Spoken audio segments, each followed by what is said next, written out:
बांग्लादेश में हिंदुओं पर हो रहे अत्याचार पर बोले सपा राज्यसभा सांसद रामजीलाल सुमन ने हिंदुओं पर अत्याचार की निंदा की। कहा कि 1950 में जवाहरलाल नेहरू और पाकिस्तान के पूर्व प्रधानमंत्री लियाकत अली खान के बीच हुआ था अल्पसंख्यक की सुरक्षा का समझौता। भारत सरकार को बांग्लादेश सरकार को मैसेज देना चाहिए। भारत सरकार अंतर्राष्ट्रीय स्तर पर इस मुद्दे को उठाए। दुनिया भर के कहीं भी अल्पसंख्यकों पर अत्याचार न्याय संगत नहीं है। सरकार को प्रभावी तरीके से बांग्लादेश सरकार को मैसेज देना चाहिए। भारत में मुस्लिम अल्पसंख्यक हैं और बांग्लादेश में हिंदू अल्पसंख्यक हैं। बांग्लादेश में हिंदुओं के प्रति ये व्यवहार न्याय संगत नहीं है।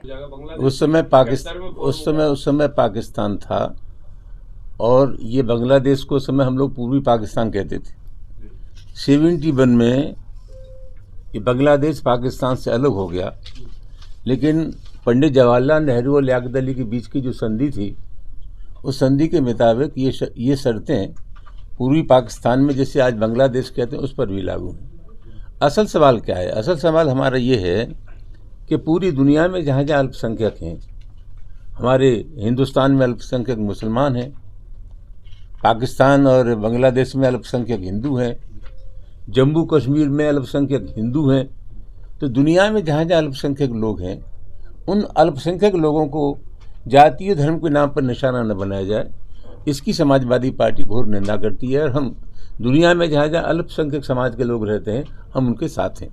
और ऐसा है कि ये 1950 में समझौता हुआ लियाकत अली और पंडित जवाहरलाल नेहरू के बीच में, और वहाँ जो स्थिति है बांग्लादेश में, वहाँ 17 करोड़ की आबादी है, जिसमें 1.5 करोड़ करीब हिंदू हैं, 10 लाख करीब बौद्ध हैं, 50 लाख ईसाई हैं।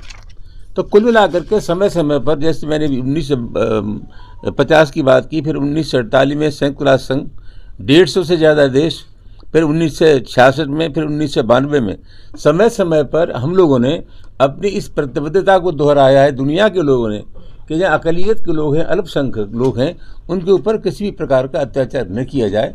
आज आप लोगों को इसी वजह से हमने तकलीफ़ दी है कि हम पूरी दुनिया में जहाँ अल्पसंख्यक लोग हैं, उनको किसी प्रकार की क्षति न हो, उनके जज्बात से खिलवाड़ न हो, उनकी धार्मिक आस्था पर चोट न हो। यही विनम्र प्रयास है हमारा, और इसी वजह से प्रेस कॉन्फ्रेंस बनाई गई।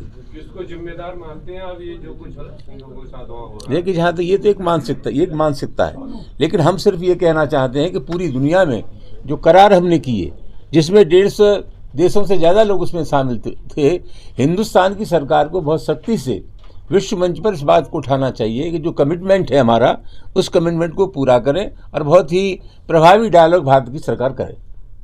सरकार की भूमिका को कैसे देखते हैं आप? सरकार की जो प्रभावी भूमिका होनी चाहिए, ऐसा मैं मानता हूँ वो नहीं है।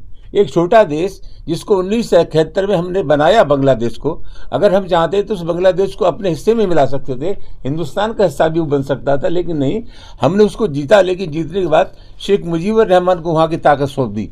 तो कुल मिलाकर के जो देश हमने बनाया, उस प्रकार उस देश की ये घिनौनी हरकत किसी भी कीमत पर बर्दाश्त के काबिल नहीं है, और हम उसकी घोर निंदा करते हैं। और फिर मैं दोहराना चाहूँगा कि दुनिया में जहाँ भी अल्पसंख्यक लोग हैं, हम समाजवादी पार्टी के लोग उनके साथ हैं, उन पर किसी भी कीमत पर अत्याचार नहीं होना चाहिए। सपा ये मानती है कि बांग्लादेश को भारत का ऐसा होना चाहिए था? वो पुरानी बात है। मैं नहीं ये कहा कि हम चाहते तो बांग्लादेश को अपने में मिला लेते, हमारी नीयत नहीं थी। बांग्लादेश अलग देश बन गया और हमने वहाँ की सत्ता शेख मुजीबुर रहमान को दे दी, तो हम बांग्लादेश को, मैंने जैसे पहले कहा, हम बांग्लादेश को मिला सकते थे, हमने नहीं मिलाया।